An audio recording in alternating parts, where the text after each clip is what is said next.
요즘 주변에서 이런 얘기 혹시 들어보셨어요? 한때는 정말 좋아해서 나만 아는 아지트처럼 드나들던 단골 카페가 있었는데 언젠가부터 잘 안 가게 된다는 이야기요. 늘 앉던 그 창가 자리? 그 카페에서만 들을 수 있었던 음악, 커피 향기랑 빵 굽는 냄새가 어우러졌던 그 특유의 포근함이 분명 있었는데 이젠 어쩐지 좀 낯설고 차가운 공기마저 느껴진다는 거죠. 아마 많은 분들에게 스타벅스가 한때 바로 그런 공간이었을 겁니다. 그냥 커피 한 잔 마시는 곳 그 이상이었죠. 복잡한 세상에서 잠시 로그아웃하고 노트북을 켜거나 책을 읽으면서 온전히 나만의 시간을 보낼 수 있는 뭐랄까 안식처 같은 곳이었잖아요. 새해가 되면 그 다이어리 하나 받겠다고 기꺼이 줄을 섰고 길 가다가 초록색 사이렌 로고만 봐도 괜히 반가웠던 기억 다들 한 번쯤은 있으실 거예요. 그런데 언제부터였을까요? 그곳의 풍경이 조금씩 달라지기 시작했습니다. 사이렌 오더로 음료를 찾으러 온 사람들로 입구는 늘 북적이고 예전보다 좌석은 줄어들고 공간의 여유는 사라졌죠. 그 편안함 대신에 이제는 어딘가 모르게 분주함과 효율성만이 남은 조금은 차가운 느낌이 들기 시작했습니다. 그러게요, 정말. 왜 그럴까요? 이런 감정의 변화가 단순히 내 마음이 변덕스러워서 취향이 바뀌어서 그런 것만은 아닐 겁니다. 어쩌면 이건 아주 중요한 신호일 수 있어요. 한 브랜드가 자신만의 길을 조금씩 잃어가고 있다는 걸 가장 먼저 알려주는 아주 조용한 경고 같은 거죠. 전문가들은 브랜드가 힘을 잃기 시작할 때 나타나는 몇 가지 뚜렷한 징후가 있다고들 하는데요. 가장 먼저 제일 열정적으로 브랜드를 좋아하고 주변에 막 알리던 사람들, 흔히 찐팬이라고 하죠. 그런 사람들이 하나둘씩 떠나기 시작해요. 그리고 물건을 다시 사는 주기가 눈에 띄게 길어지고요. 결정적으로는 할인이나 프로모션이 없으면 아무도 찾지 않게 되는 거죠. 온라인 커뮤니티 같은 곳에서는 조용하지만 분명하게 예전 같지 않네 하는 불만의 목소리들이 조금씩 쌓여가기 시작하고요. 이게 바로 단단해 보였던 거대한 댐에 아주 작은 균열이 생기기 시작하는 바로 그 순간인 겁니다. 이 모든 변화의 한가운데를 들여다보면 결국 브랜드다움이 사라지고 있다는 걸 알 수 있습니다.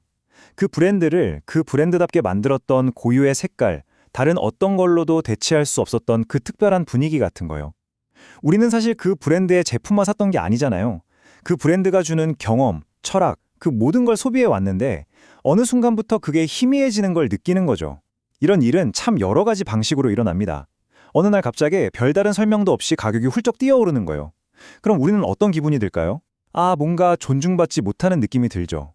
혹은 아주 뾰족하고 명확한 컨셉으로 사랑받던 브랜드가 더 많은 돈을 벌기 위해 갑자기 이것저것 손을 대기 시작해요. 모두를 위한 브랜드가 되려고 하는 순간 역설적으로 그 브랜드는 자기만의 정체성을 잃고 흐릿해지기 시작하는 겁니다. 결국 그 누구의 마음에도 깊은 인상을 남기지 못하는 그저 그런 수많은 선택지 중 하나가 되어버리는 거죠. 결국 모든 건 본질의 문제로 돌아가게 됩니다. 스타벅스가 우리에게 줬던 그 본질, 그게 뭘까요? 그냥 좋은 원두로 내린 맛있는 커피였을까요? 아니었죠. 그 공간이 주는 어떤 위로, 여유, 제3의 공간이라는 멋진 철학 아래서 보냈던 그 시간의 가치, 바로 그거였잖아요. 하지만 어느 순간부터 그 본질은 단기적인 매출이나 회전율 같은 그런 경영 지표들 뒤로 슬그머니 밀려나기 시작했습니다.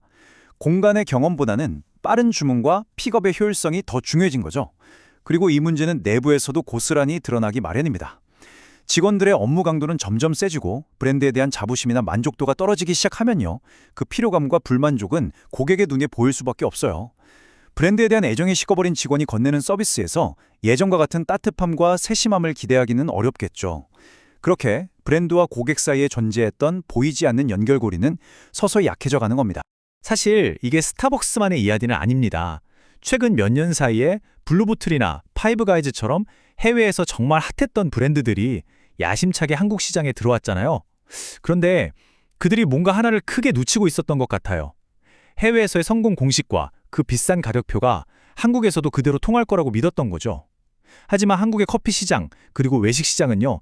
이미 수많은 브랜드들이 정말 피 튀기게 경쟁하는 곳입니다.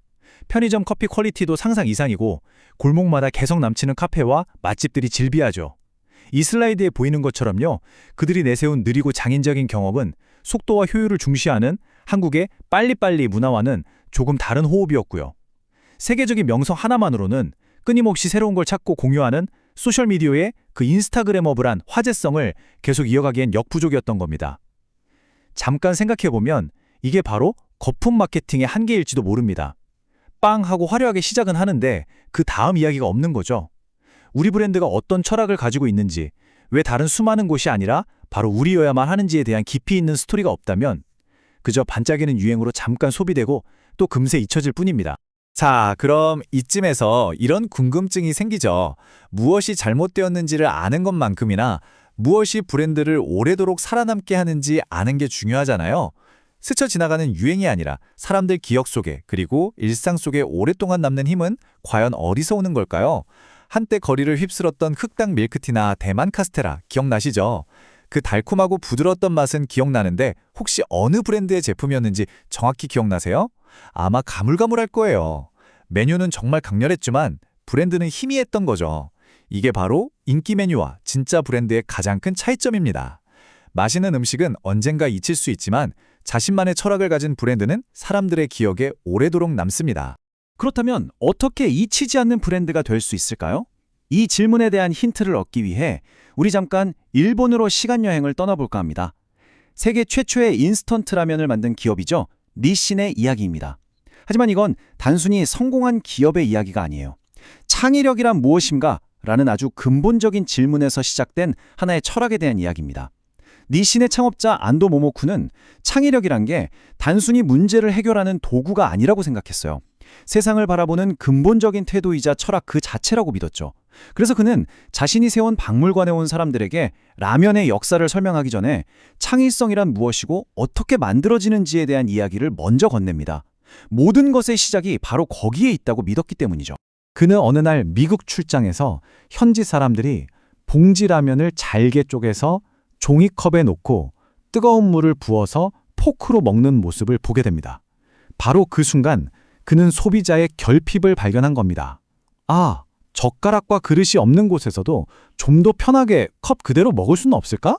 이 사소한 관찰과 질문이 바로 오늘날 우리에게 너무나 익숙한 컵누들의 시작이었습니다. 하지만 어떻게 하면 면을 컵 안에 안전하게 오래 보존할 수 있을까? 이 문제는 쉽게 풀리지 않았습니다. 깊은 고민에 빠져 있던 어느 날 저녁이었죠. 부엌에서 아내가 저녁 식사로 새우튀김을 만들고 있었어요. 지글지글 뜨거운 기름에 들어간 튀김에서 수분이 순식간에 쫙 빠져나가는 걸 보는 순간 머릿속에서 전구가 켜진 겁니다. 아, 면을 튀겨서 말리면 되겠구나 하고 말이죠. 문제에 깊이 몰입하고 있었기에 스쳐 지나가는 일상의 풍경 속에서도 해결의 실마리를 찾아낼 수 있었던 겁니다. 니신 박물관의 진짜 대단한 점은 여기서부터입니다. 방문객들은 그냥 구경만 하는 게 아니라 직접 브랜드의 철학을 온몸으로 체험하게 되죠. 자, 상상해보세요. 먼저 1단계, 새하얀 컵 하나를 받습니다. 그리고 2단계, 알록달록한 펜으로 세상에 단 하나뿐인 나만의 컵을 디자인하는 거예요. 다음 3단계에서는 여러 종류의 수프와 수십 가지 토핑 중에서 내가 원하는 것들을 직접 고릅니다. 그리고 마지막 4단계, 그렇게 완성된 나만의 컵라면이 눈앞에서 착착 밀봉되고 포장됩니다. 이건 단순한 기념품이 아니에요. 나의 이야기가 담긴 하나의 추억 그 자체인 거죠. 그리고 며칠 뒤 집에서 그 컵라면에 뜨거운 물을 붓잖아요. 바로 그 순간 마법 같은 일이 일어납니다. 박물관에서 그림을 그리고 토핑을 고르던 그날의 즐거웠던 기억이 라면 김과 함께 확 피어오르는 거예요. 이 순간 컵라면은 그저 간단한 한 끼 식사가 아니라 아주 강력하고 개인적인 브랜드 경험으로 완성되는 겁니다. 세계 최초라는 뾰족한 컨셉과 나만의 경험이라는 이야기가 만났을 때 브랜드는 결코 잊혀지지 않는 존재가 되는 거죠. 자, 이제 다시 우리에게 좀 더 익숙한 이야기로 돌아와 볼까요? 바로 비비고입니다. 솔직히 비비고 만두도 그냥 속이 꽉 차서 마시면 냉동만두 정도로만 기억되고 사라졌을 수도 있습니다. 수많은 경쟁 제품들 사이에서 그저 그런 선택지 중 하나가 될 수도 있었겠죠. 하지만 비비고는 처음부터 바른 길을 가기로 마음먹었습니다. 비비고라는 이름 안에 그들의 모든 철학이 담겨 있어요.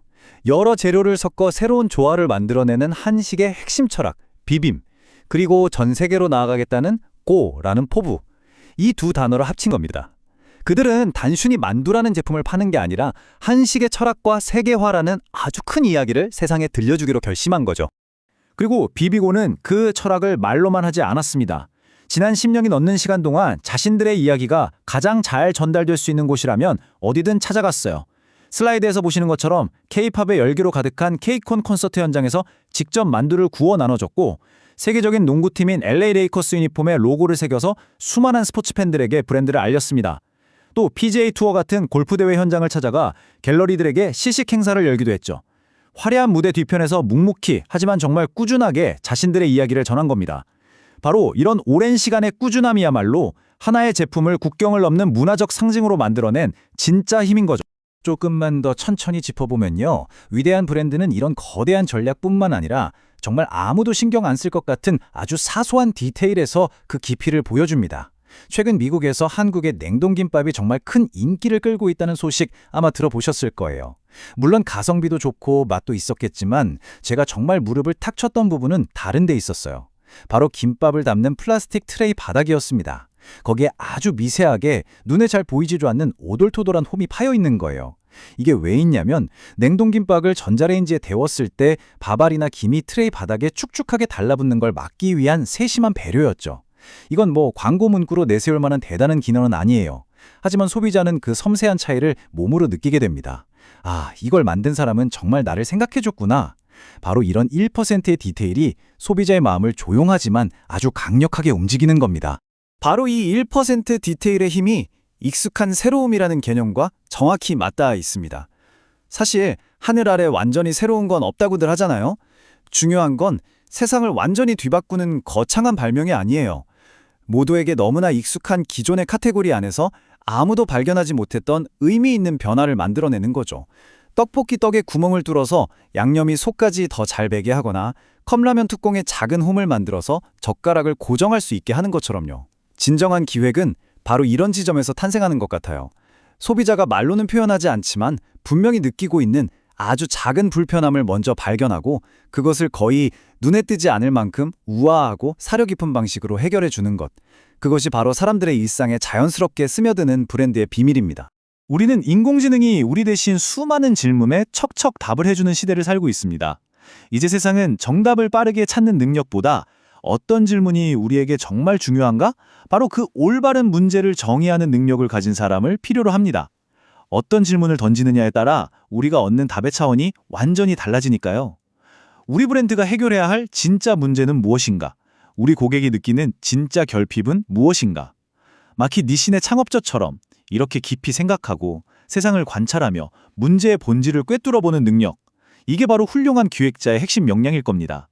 그리고 어쩌면 이건 비단 브랜드를 만드는 일뿐만 아니라 우리 각자의 삶을 더 나은 방향으로 꾸려나가는 데 있어서도 가장 중요한 지혜일지 모릅니다. 우리는 매일같이 수많은 브랜드와 유행의 홍수 속에서 살아갑니다. 어떤 것은 반짝 나타났다가 소리 없이 사라지고 어떤 것은 오랜 시간 곁에 남아 우리 삶의 일부가 되죠. 이런 흐름을 지켜보면서 한 번쯤 이런 질문을 스스로에게 던져보게 됩니다.